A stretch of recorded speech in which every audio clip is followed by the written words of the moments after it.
jusqu'au dernier moment, de décider un petit peu ce qu'il veut dans son antichambre, mais c'est quand même anxiogène pour les Français. Oui, ça l'est, mais pour différentes raisons. La première, c'est que c'est dû à la situation personnelle de François Bayrou.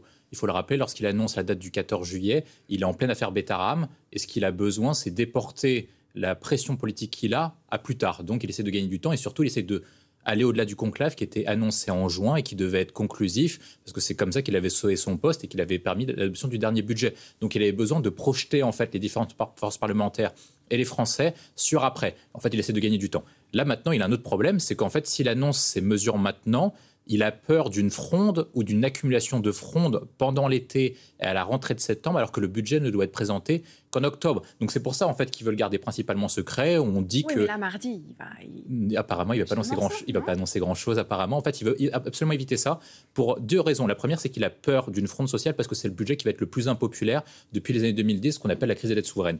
Le deuxième point, c'est qu'en fait, il a promis une chose à chacun des présidents de groupes parlementaires qui composent le socle commun ou les personnes qui feront ou pas la censure, donc le Parti socialiste et le Rassemblement national. Mais si les autres partis apprennent ce que l'autre a obtenu, il pourrait éventuellement demander plus. Et c'est en fait là où il va éviter un engrenage. Il a donné à peu près la chose suivante. Il a dit, je vous donne une carotte à chacun. Et dans le même temps, il faut proposer une mesure d'économie. Si les gens comprennent que la carotte qu'ils obtiennent est plus importante pour certains groupes parlementaires que pour d'autres, vous avez un risque que l'autre groupe dise « Ah bah tiens, ce groupe-là a obtenu ça, donc moi aussi je veux obtenir ça ». Et c'est comme ça que Michel Barnier est tombé la fois dernière, et c'est ça qu'il va absolument éviter. 40 milliards d'euros, un défi du PIB, c'est encore possible l'arithmétique? Alors, en 3%, c'est impossible à l'heure actuelle. C'est plutôt, il veut passer en dessous des 3% d'ici 2029. Oui. Donc, ça prendra un peu de temps. 4,5%. Et là, on fait 4,8% donc, pour cette année, ce qui représentera un effort de 1,2%, ce qui représente du coup plus de 40 milliards d'euros d'économie. Alors, il y a plusieurs points. La première, c'est que les mesures d'économie ou les mesures de hausse d'impôts auront un effet récessif sur la croissance. On l'a vu en 2010, lorsque François Hollande devient président de la République en 2012, il annonce 30 milliards d'euros d'hausse d'impôts. Ça coûte, selon l'OFCE, 1 point de croissance par an, donc l'équivalent à peu près de 25 milliards d'euros. Donc ce qu'il a obtenu en mesures d'impôts supplémentaires, il l'a perdu en croissance. En fait, donc ça fait quasiment un jeu de somme nulle. Même plus que ça, si vous cumulez avec les années en termes de recettes cumulées. Le deuxième point que vous avez qui est primordial, c'est ensuite après comment vous faites ça pour lisser à travers le temps. Et en fait, il a un problème essentiel, François Bayrou, c'est qu'en fait, il doit donner des gages à la fois aux prêteurs, donc au marché financier, à la fois à la Commission européenne et à la fois au FMI. C'est essentiellement pour ça qu'on fait ça, parce qu'en fait, certes, les mesures d'économie n'arriveront pas au temps plein aux résultats annoncés. Mais par contre, l'objectif, c'est que la France ne parte pas dans une crise de l'endettement et qu'elle n'emprunte pas plus cher sur les marchés, ce qui est actuellement le cas, parce qu'on emprunte plus cher que la Grèce et l'Italie. Et donc, il a besoin de rassurer les prêteurs et les institutions internationales. Alors, pour revenir sur ces mesures que personne n'a osé avant lui, Michel Noblecourt, qu'est-ce qu'on peut imaginer quelles sont on donne moins plutôt que de prendre plus. Donc c'est psychologique. Oui, non, en fait, c'est juste une question d'adéquation économique. Moi, je le rappelais tout à l'heure, en fait, on a une science maintenant qui vient de l'OCDE et de la Commission européenne, c'est qu'ils ont analysé un certain nombre de ce qu'on appelle de réformes structurelles ou de baisses ou d'efforts budgétaires sur les 10-20 dernières années.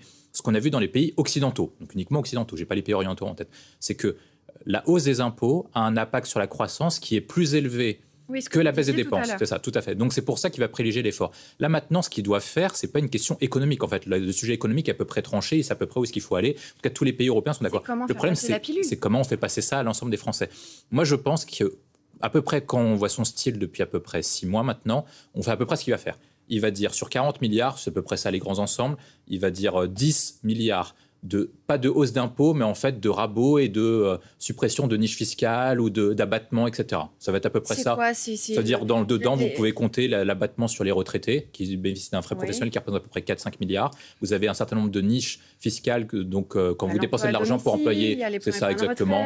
Ou même le crédit impôt recherche, etc. Donc tout ça va être remis en cause. Je pense que ça va représenter à peu près 10 milliards quand on a fait à peu près nos calculs. Il va faire 10 milliards d'efforts dits structurels, c'est-à-dire qu'en fait, l'assurance chômage et certaines réformes structurelles comme la suppression de certaines agences de l'État ou parapubliques va représenter à peu près entre 5 et 10 milliards d'euros d'efforts. Une autre partie va être portée sur les collectivités territoriales, mais plutôt sur les départements et les régions, comme il n'y a pas d'élection l'année prochaine, plutôt que sur les mairies. Ça, Michel Barnier a essayé. Je pense que ça va être ça le compromis entre les deux. Et ensuite, après, sur les 20 milliards que je pense, ça va être de la non-augmentation de dépenses, parce qu'en fait, chaque année, les dépenses de l'État de l'assurance maladie, donc les dépenses de santé augmentent de manière tendancielle. Donc gel des salaires des fonctionnaires. Soit gel, soit revalorisation inférieure au niveau de l'inflation, ce qui permet d'économiser des dépenses. Je pense que peu ou prou, ce sera à peu près ça la méthode Bayrou, au regard de ses déclarations, parce qu'il a quand même changé. Il a dit qu'il n'y aura pas de hausse d'impôt généralisée, donc il y aura quand même une hausse d'impôt indirecte ou masquée. Dans les faits, ça veut dire aussi des pensions de retraite, un RSA ou des APL qui stagnent. Ça ne concerne que les biens immobiliers et donc l'exil fiscal n'est pas possible. Alors, il y a plusieurs choses. La question de la définition du patrimoine en France, c'est à peu près 1 million d'euros. C'est-à-dire que classiquement, tous les partis politiques, tous les mouvements politiques depuis l'instauration par François Mitterrand à l'époque de l'IGF, donc l'impôt sur les grandes fortunes, faisait porter à peu près sur l'équivalent aujourd'hui d'1 million d'euros. En quoi? En biens immobiliers? En tout complet. En tout complet. À l'époque, c'était ça l'objectif, avant la suppression par Jacques Chirac et sa réinstauration par Michel Rocard en 88. Ensuite, maintenant, on les revalorisait par rapport à l'inflation, donc on n'est pas à 1 million précis, on a 1,3 million, 1,4 million, 1,5 million, 1,6 million, 1,7 million. Et donc, on distingue deux choses depuis la réforme Macron de 2017-2018, c'est les biens dits immobiliers et les biens dits mobiliers, donc les capitaux, notamment les actions d'entreprise, assurance vie, etc. Sur le sujet des taxations sur les grands patrimoines, je pense que la taxe va recouvrer l'ensemble des patrimoines. Pourquoi ? Parce que en fait, les biens immobiliers en France sont la principale raison que la France ait autant de millionnaires aujourd'hui. Parce que la revalorisation du patrimoine immobilier est beaucoup plus importante en France, dû égard à la tension qu'on a sur le marché immobilier, que sur l'ensemble des pays occidentaux. Donc, c'est-à-dire que la principale fortune française vient des biens immobiliers. De la pierre. Exactement. En fait, les autres biens, après, sont difficilement taxables. C'est-à-dire qu'on parle des assurances-vie, du livret A. Ça, c'est plutôt pour préparer la retraite ou en tout cas pour des dépenses d'investissement dites fléchées ou de l'épargne dite fléchée. Donc, vous ne pouvez pas y toucher également. Donc, je pense que si des revenus ou des taxations sont faites, c'est plutôt sur ce sens-là. Il y a une deuxième lecture possible. Sinon, la d'autres possibilité, c'est qu'on cible les très, très, très hauts patrimoines. Donc là, on partirait plutôt sur 8 chiffres, donc entre 10, voire peut-être plus millions d'euros. Et à ce moment-là, je pense qu'il flécherait absolument tout. Donc que ce soit les biens immobiliers ou les biens mobiliers. Et à ce moment-là, par contre, dépendrait d'un point. Je pense que c'est ça la difficulté qu'on a vis-à-vis du Conseil constitutionnel.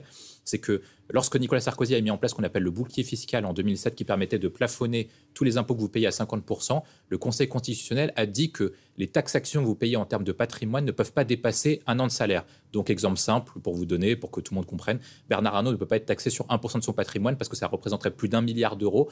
Et il ne gagne pas 1 milliard d'euros par an. Voilà. D'accord. Donc avant que François Hollande arrive au pouvoir, on partait sur 400 à 500 ménages qui partaient par an. Quand François Hollande est arrivé au pouvoir, on partait entre 800 et 1400 départs fiscaux.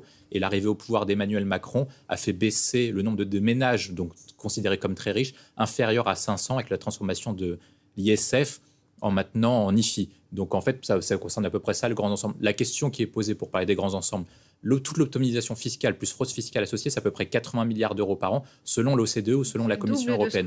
Mais en fait, vous avez dedans une partie d'optimisation, une partie de fraude pure, ce qu'on appelle par exemple Panama Papers, etc. Donc vraiment, ça c'est de la triche. Je dirais à peu près que la somme est à peu près sur 50-50, donc 40 milliards de fraude pure et 40 milliards à peu près d'optimisation. Et là-dessus, l'optimisation, il faut faire attention parce que l'optimisation peut être rentable pour l'économie française. Il y en a parfois qui rentrent, par exemple, la question des rentrées d'argent de filiales ou pas.